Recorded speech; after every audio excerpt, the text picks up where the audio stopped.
যেই লোকটার উপরে নবী পাকের আস্থা আর বিশ্বাস না থাকে, তাকে দেখি কোরআনের আয়াত লেখাইতে পারে, ওহী লেখাইতে পারে। ওই লোকটার ভিতরে যদি খেয়ানত করার মাদ্দা থাকে, তাহলে কোরআনের আয়াত লেখার মধ্যে খেয়ানত করে বসবে।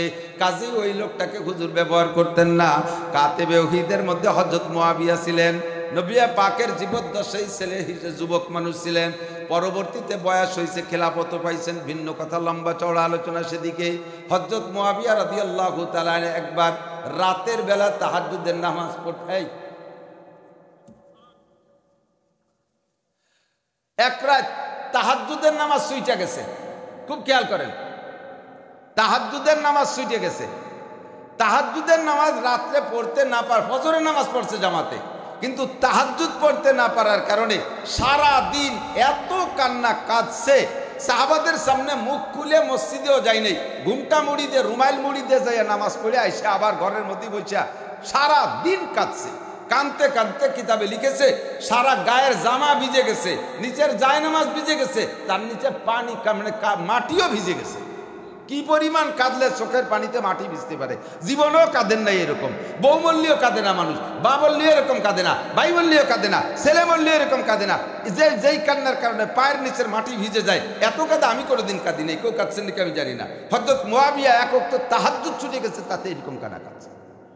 আমি যারা মুআবিয়ার সমালোচনা করি, আমার কতটা ছোট হিসেব আছে, কত অক্ত ফরজ নামাজ পড়ি নেই, সুন্নতি জন্য দাঁড়িয়ে রাখতে পারি না, আজও সুন্নতি পাগড়ি পড়তে পারি না, আজও সত্য কথা সব জায়গায় বলতে পারি না, কত অন্যায় ত্রুটি করি, কত গোপনে গোপনে অন্যায় করি, আর কেউ জানে না, শুধুমাত্র মুআবিয়া জানে। তাহাজ্জুদের নামাজ ছুটে গেছে, একটা না দিন ভরে কাঁদছে।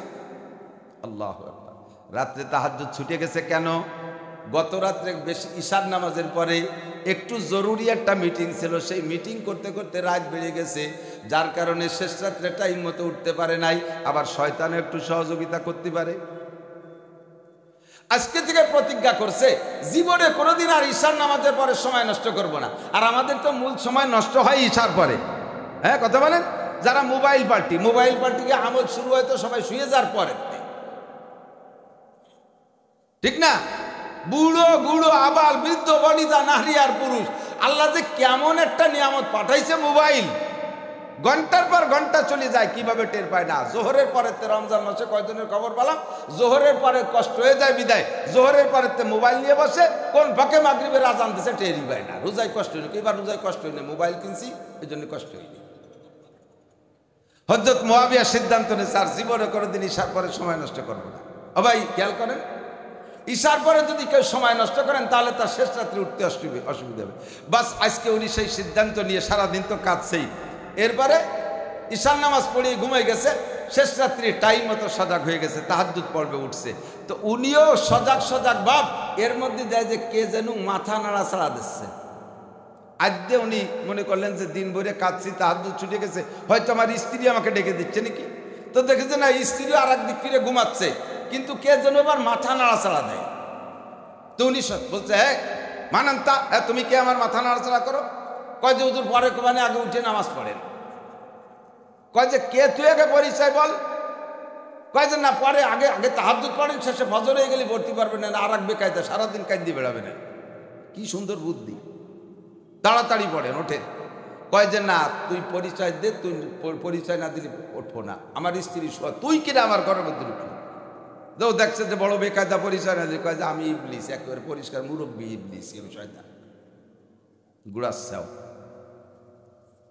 তা তুই ডাকিস কে? তোর তো কাজটা মানে ঠাইছে ঘুমাই দিবি, আবার উঠতে দিবি না, তা ডাকিস কে তাহাজ্জুদের জন্য?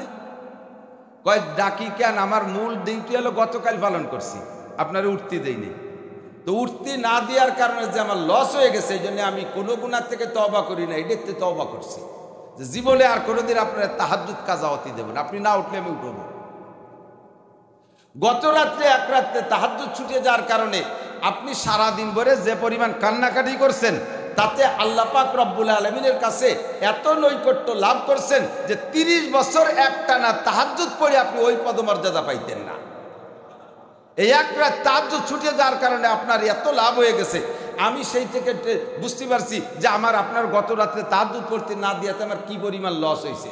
এই জন্যই তওবা করছি যে কি কোনোদিন আর কোনো কাজ করি না করি আপনারা তাহাজ্জুদের জন্য উঠে দেবো। ওঠেন তাড়াতাড়ি, আর না পড়লি তো ওনারও লস। কয় যে আমি কিন্তু আজকে তোর কথায় তাহাজ্জুদ পড়তেছি না, আমি আমার কায়দায় উঠছি, আমি তাহাজ্জুদ পড়ি।